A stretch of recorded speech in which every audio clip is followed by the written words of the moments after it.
Bringing this back to Jerod, though, like, I'm curious not only just how the Crafts feel about the roster, but how he feels about the roster. And I would think if your point is correct that they'll have to accept you're going to be below 500 next season, he'll get some runway here. Like, there's no question you hire the youngest coach in the league and he gets to develop and find himself in a way that even if they think he's ready, they're going to be growing pains, right? And so what would those growing pains look like to you? Like, we know his strengths, connects well with players, X's and O's, commands the room, charismatic guy. We're both on the record, think he'll be a very good coach. But as a head coach, we don't know until you do it. So where are those problems going to lie? Where are those minds that he's got to navigate? I mean, so many. Maybe not putting the players in the right spots at the right times. Maybe not hiring the right, and this veteran coaches do this too, not hiring the right O coordinator, not hiring the right D coordinator, not being patient with the coaches, not coaching the coaches hard enough. I mean, we've seen so many examples. Okay, the Steelers are going to play the Bills in the playoffs. So two playoff coaches who are very good coaches in the NFL, Sean McDermott, Mike Tomlin. They both fired offensive coordinators this year. They both got it wrong. And so Tomlin has struggled to find his offensive coordinator at times. You stay with Matt Canada, and then, you know, he's really, the Tomlin tree is not, he's great, but the Tomlin tree is not great. You know, Sean McDermott, so fired up his offensive coordinator this year. Last year, fired his D coordinator and made himself the D coordinator. How does Jerod spend his time? Yeah, I'm not talking about the Sunday NFL. I'm talking about Monday through Saturday. How does he spend his time? How does he float between meetings? You know, Bill Cowher told me a story. It was great. He used to spend a lot of time with the defensive coaches. He was not the defensive coordinator, but he really leaned on the D coordinator and let them know, this is what I want to see. Yeah, Dick LeBeau. And so, and others too. Dick LeBeau, he had Tim Lewis as his D coordinator for a while. And he said, whenever he would see mistakes, and it depends on how are you as a manager is what I'm getting at. He'd see mistakes on defense.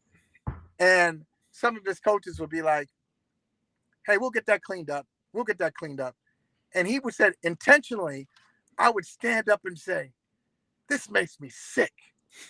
I'm bothered that you're not bothered. I need to leave the room. I want you to be as bothered as I am. You know, clean that up. That's how we lose games. And then he'd leave. And then he'd come back. And then the coaches would have the right mindset. So these are all things that veteran coaches struggle with, rookie coaches struggle with. How does Jerod Mayo find his way? And, oh, by the way, I haven't mentioned replacing Bill Belichick. I know you're replacing a 4-13 coach, but you're also replacing a 4-13 coach who is also the greatest coach of all time. The NFL season is wrapping up, and there's still time to get in on the action with FanDuel, America's #1 sportsbook. Right now, new customers get $150 in bonus bets, guaranteed when you place a $5 bet. FanDuel, official partner of the NFL. Now, to that point, I think Jerod is secure enough personally in a way that we saw in his interview with the Zoom a couple of weeks ago, talking about Bedard's report about rubbing people the wrong way, and was very good about that. And I think it spoke to him personally, also his professional security at the time, because I'm like, no one says this if they're on the way out. They say this if someone else is on the way out who might have leaked that. Lo and behold, Jerod is staying. That person probably is going. As far as the managing, that will reveal itself, I think, if they start 2-5, 3-6, whatever it might be, because I think that will be an area where Jerod might have the temptation to do what Bill did, right? As all the assistants do when they leave or become head coaches. Right. And I think yes. Bill so right. going business as usual, there's real value in that, right? Stay the course, trust the process, et cetera, et cetera.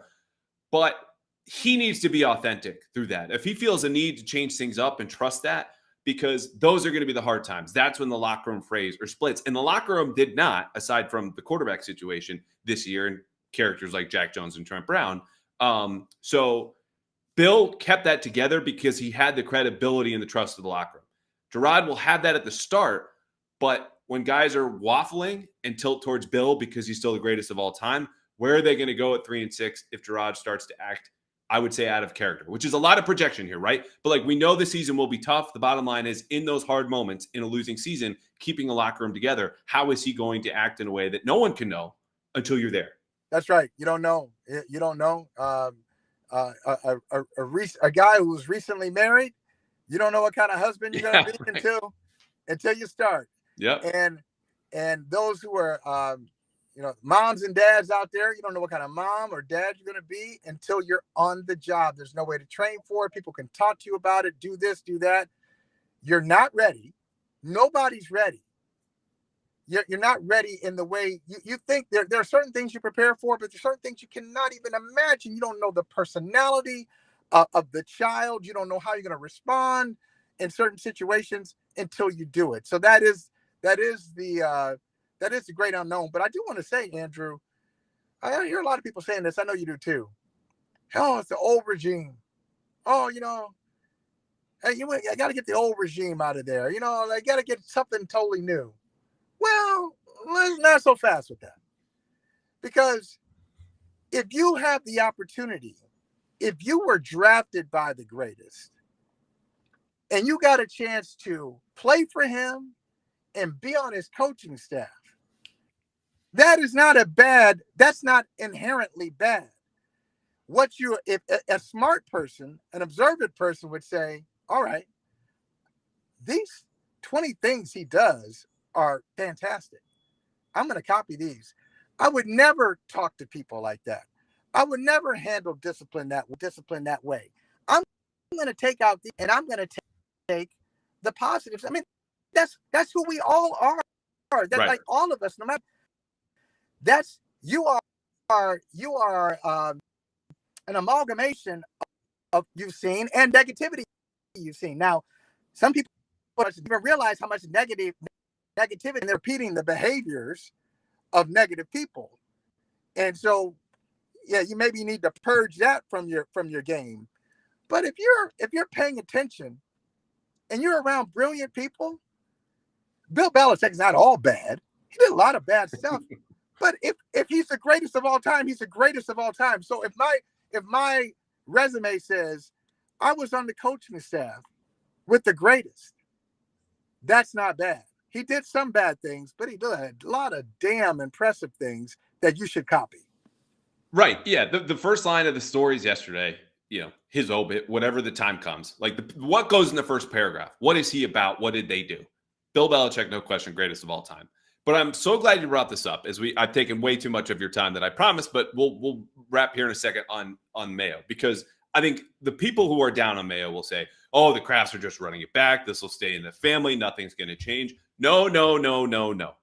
Jerod Mayo is ready to modernize the Patriots operations. That goes for the coaching staff and the handling of players. It will go for the front office whenever they land in a GM. This team is going to get an update. Okay, we're all going to watch it, and the wheels spin on our laptop, and it'll go from 0 to 100%. And at the end, I don't know what it's going to look like. But when it does finish, we are going to get a new franchise here that will build on the foundation, the hardware that Bill built in, and it will be new. It will be fresh. It will be modern in a way that I think a lot of people inside the building, speaking to me, have yearned for.